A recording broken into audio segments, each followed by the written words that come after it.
Remember yesterday when I said Fast and Furious 6 was not only the best movie of the summer, but the best movie of the year? I think I spoke too soon.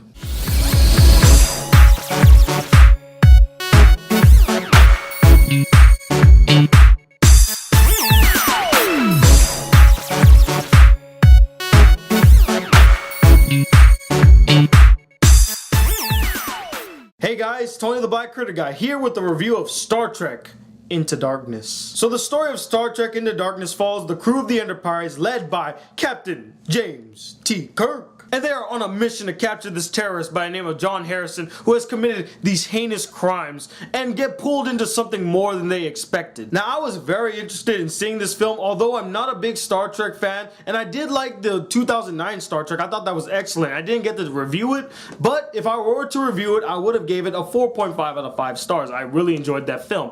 That being said, I also really enjoyed this film, and honestly, I think it is the best film of the summer and of the year so far. I mean, Fast and Furious 6 had a lot of entertaining and exhilarating action scenes and likable characters. That movie knew what it wanted to be. It was a fun popcorn action film, but this film goes beyond a fun popcorn action film. Yes, this film has some action and thrills in it, but it also has some strong character moments, strong character development, and very interesting story, and superb directing and acting throughout. I mean, the character chemistry and the character relationship and the character moments were all superb. I really love the relationship of Kirk and Spock. Not only was it strong in the 2009 film, but it's strong here again. Now, yes, they kind of rehashed the whole Captain, I don't think that's a smart deal. Man, will you calm down, Spock? I know what I'm doing. But the way that they handle it in this film, I really felt like he was his first, his right-hand man. He was telling him, hey, you shouldn't do this. This isn't the right course of action.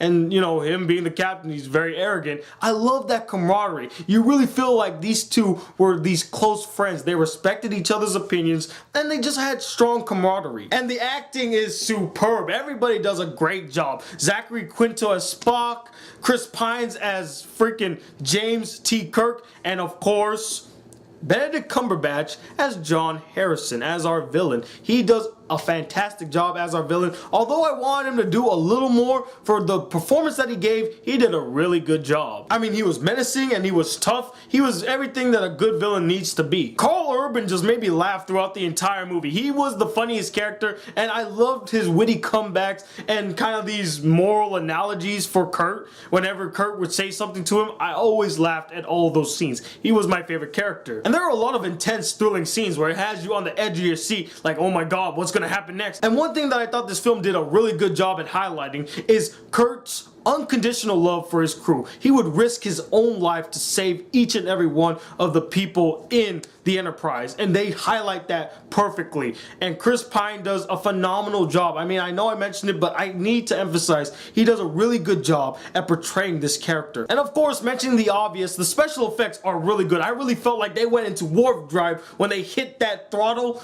Boom! I found the story very engaging and very compelling, and the direction by J.J. Abrams was spot on. He does a fantastic job as always, and I can't wait to see what he can bring to Star Wars, although it's going to be kind of sad to not see a J.J. Abrams Star Trek movie because he did a phenomenal job in this film. But I do gotta complain about one thing. If there's one thing I'm going to complain about in this film, is the freaking lens flares. I mean, if you were irritated by them in the first movie, they are abundant in this one. And it's not really a con because it doesn't detract from the movie. Just because there's lens flare doesn't mean the story becomes less engaging and less interesting and the characters become less developed. It's just a little irritation on my behalf because I'll be watching a scene, everything's fine, and all of a sudden, yeah! Never play a drinking game of how many lens flares you see in this movie. You will die. And honestly, I have little to no problems with this film. I have a few irritations here and there, i.e. the lens flare, and I would have loved to see more of our villain, but we got an epic throwdown at the end of the film with Spock, so I'm not even going to complain. The villain was really good,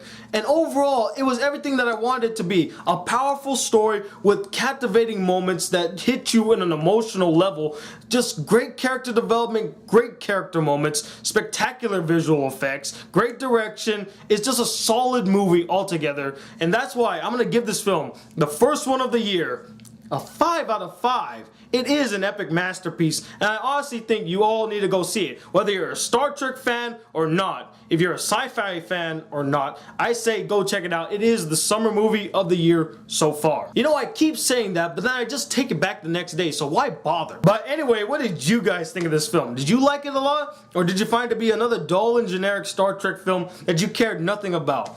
And let me know, what is your favorite Star Trek film, and who is your favorite Star Trek character? Comment below, let me know. And like I mentioned in my Fast and Furious 6 review, I have my first ever short film. Click it if you have not seen it yet. I made it for you guys, my subscribers. In the description below, I'll be posting links to my new episode of CinAme on M4G TV, on my top 5 sci-fi films, and also on my old channel, The Black Anime Guy, I did a top 20 favorite anime opening themes, so go check those links out. Check out my videos, like them, and until then, guys, hit that subscribe button if you're new to my channel. Welcome to the Black Critic Guy. Like this video if you really enjoyed it, and I'm Tony Wilder II from the Black Critic Guy. Till then, peace, YouTube.